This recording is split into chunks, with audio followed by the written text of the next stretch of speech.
अरे भाई, क्या हुआ? तुम इतने गहन चिंतन में क्यों बैठे हो? अरे यार, क्या बताऊँ। मैं शेयर मार्केट के बारे में सुनता रहता हूँ, कई बार मेरा मन भी करता है कि मैं इसमें इन्वेस्टमेंट करूँ, पर ये सब ना बहुत रिस्की होता है।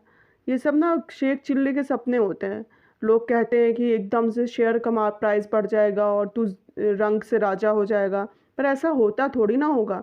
देखो यार, होता तो है, पर ये भी सच है कि बहुत रिस्की होता है और इसमें बहुत ज़्यादा ना नॉलेज की ज़रूरत भी होती है।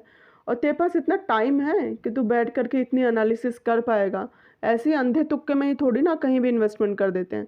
बहुत कुछ इसमें पढ़ना पड़ता है, बहुत कुछ समझना पड़ता है, तब जा कर के सही जगह पे इन्वेस्टमेंट होता है। हाँ यार, तभी तो मन तो करता है, पर इतना रिस्क कौन ले, और ऊपर से इतनी नॉलेज भी नहीं है। हम्म। तेरी बातों को सुन कर के मुझे तेरे लिए एक सलूशन दिख रहा है। अच्छा, क्या सलूशन है? क्यों नहीं तू ईटीएफ फंड में इन्वेस्टमेंट करता है? ईटीएफ फंड वो क्या होता है? ईटीएफ फंड का मतलब हुआ एक्सचेंज ट्रेडेड फंड। अच्छा, इंडिया में है क्या ये? हाँ, Nippon ETF fund, Nippon company ने ही इंडिया में सबसे पहले ईटीएफ फंड लाया था। और हमारे देश में भले ही इसको बहुत कम लोग जानते हों, पर अमेरिका वगैरह में तो बहुत इसमें लोग इन्वेस्टमेंट करते हैं। इसके थ्रू आप शेयर मार्केट में डील भी कर सकते हो और उतना रिस्क भी नहीं होता है। कैसे, थोड़ा डिटेल में बताएगा? चलो मैं तुम्हें बताता हूँ। देखो, ईटीएफ फंड का मतलब ये हुआ कि एक ऐसा फंड जिसकी ट्रेडिंग डायरेक्टली स्टॉक एक्सचेंज पे होती है, स्टॉक एक्सचेंज मार्केट में होती है। मतलब आप इसको ठीक वैसे ही ले सकते हो जैसे आप शेयर्स को लेते हो। जैसे आप शेयर को जो है सेल कर सकते हो, बाई कर सकते हो, वैसे इसको भी आप बाई कर सकते हो, सेल कर सकते हो। तो मतलब जैसे हम लोग म्यूचुअल फंड लेते हैं और उसको चलाते हैं, वैसे ही होता है? नहीं, म्यूचुअल फंड से थोड़ा अलग होता है। देखो, म्यूचुअल फंड में हम जो पैसा देते हैं उसके थ्रू यूनिट खरीदी जाती है, और जो यूनिट का रेट होता है वही हमारे रिटर्न होता है। तो जो यूनिट का रेट होता है, जब मार्केट बंद होती है तो जो भी यूनिट का प्राइस फिक्स होता है, मार्केट एंड पे जो भी प्राइस होता है वही यूनिट का प्राइस होता है और वो फिक्स रहता है। पर ईटीएफ में ऐसा नहीं होता है। ईटीएफ को जैसे मैंने तुम्हें बताया ना कि शेयर्स की तरह बाई और सेल कर सकते हैं, इसका प्राइस भी जैसे शेयर्स का प्राइस घटता है बढ़ता है, वैसे इसका भी प्राइस घटता और बढ़ता रहता है। कभी कम हो सकता है, कभी ज़्यादा हो सकता है। अगर ज़्यादा होता है, आपको प्रॉफिट दिखता है और आप सेल करना चाहते हो, तो आप इसको सेल भी कर सकते हो। जैसे शेयर में होता है सेम वैसे ही, कभी भी बाई करो कभी भी सेल करो, कोई बाउंडेशन नहीं। अच्छा, और एक बात, इसमें किसी भी तरीके की मैनेजमेंट कॉस्ट भी नहीं लगती है, क्योंकि इसमें बहुत ज़्यादा फंड मैनेजर जो होता है मॉनिटरिंग वगैरह करने की ज़रूरत नहीं होती है, इस वजह से इसमें कोई भी मैनेजमेंट कॉस्ट नहीं लगती। मॉनिटरिंग की ज़रूरत नहीं होती मतलब फिर तो हमारा पैसा डूब जाएगा। नहीं नहीं, ऐसा नहीं होता है।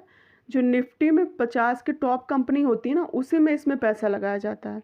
तो इसमें इसीलिए रिस्क भी ना के बराबर होता है। जो मैंने तुम्हें कहा ना कि रिस्क बिल्कुल भी नहीं होगा, वो इसीलिए क्योंकि इसमें जो है जो टॉप की 50 कंपनीज होती हैं उसी में इन्वेस्टमेंट होता है। तो टॉप 50 कंपनी का तो मतलब हो गया हमारे भारत देश की अर्थव्यवस्था हो गई ना पूरी पूरी।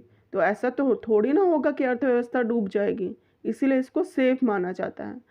आप इसमें पैसा लगा दीजिए, कभी अगर मार्केट नीचे भी होता है या कभी मार्केट गिरता भी है तो उठेगा भी। तो ऐसा तो कभी नहीं हो सकता है कि मार्केट हमेशा गिरा ही रहे। वो भी ये टॉप 50 कंपनी के पास तो ऐसे कि वैसे ही इतनी स्टेबल है ये, इनके पास अच्छा खासा फंड है। तो कभी अगर मार्केट ख़राब होगी भी तो इनके पास इतना पैसा है कि ये सारी चीज़ें संभाल लेंगी। तो इसमें रिस्क बिल्कुल ना के बराबर होता है। ये तो तुमने बहुत अच्छी बात बताई। तो मैं ये फ़ंड ले सकता हूँ, और इसमें सबसे अच्छी बात ये है कि कोई भी मैनेजमेंट कॉस्ट भी नहीं है। हाँ, मैनेजमेंट कॉस्ट नहीं है, पर हाँ, जैसा मैंने तुम्हें बताया कि इसको शेयर्स की तरह बाई और सेल कर सकते हैं, तो इसमें ब्रोकेज भी लगेगा और टैक्सेस भी लगेंगे।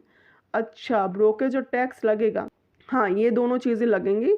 बाकी सारी चीज़ें शेयर मार्केट की तरह ही होती हैं कि आप उस देखो, अगर आपको फ़ायदा दिख रहा है तो आप इसको सेल कर दो, और अगर आप लॉन्ग टर्म में रखोगे तो आपको बढ़िया फ़ायदा भी दिखेगा।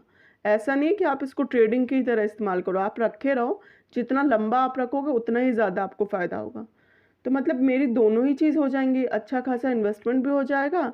अगर लॉन्ग के टर्म के लिए करना चाहूँ तो लॉन्ग टर्म के लिए भी हो जाएगा, और शेयर मार्केट में अगर डील करना चाहूँ तो शेयर मार्केट में भी डील कर लूँगा।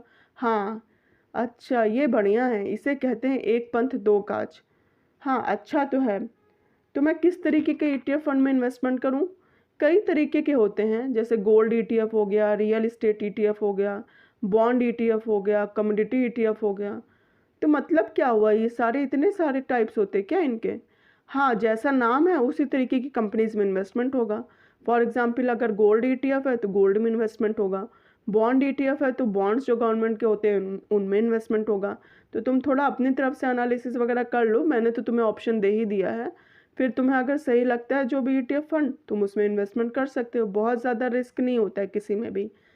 अच्छा, थैंक यू यार, तूने बहुत बड़ा मेरा प्रॉब्लम सॉल्व कर दिया। अरे दोस्त होते किस लिए हैं। चलो मैं अपनी तरफ से भी एनालिसिस कर लेता हूँ, अगर कोई कन्फ्यूज़न होगी तो मैं दोबारा फिर से तुमसे पूछूंगा। हाँ हाँ ज़रूर, मैं तुम्हें 1 दिन का समय देता हूँ, तुम इसके बारे में अच्छे से जान मान लो। फिर तुम मेरे पास आना तो मैं तुम्हें इसकी कुछ और भी ज़रूरी चीज़ें हैं कि म्यूचुअल फंड से कैसे अलग होता है, इसके अलावा क्या इसका कोई नुकसान है, वो सारी बातें तुम्हें फिर से बता दूंगा। पहले जो तुम्हें मैंने इतनी बातें बताई हैं उसके बेसिस पे तुम अपनी एनालिसिस कर लो, और अगर तुम इन्वेस्टमेंट करना चाहते हो तो तुम मेरे पास आना, मैं तुम्हें बाकी की डिटेल्स बता दूंगा। चल यार, थैंक यू सो मच।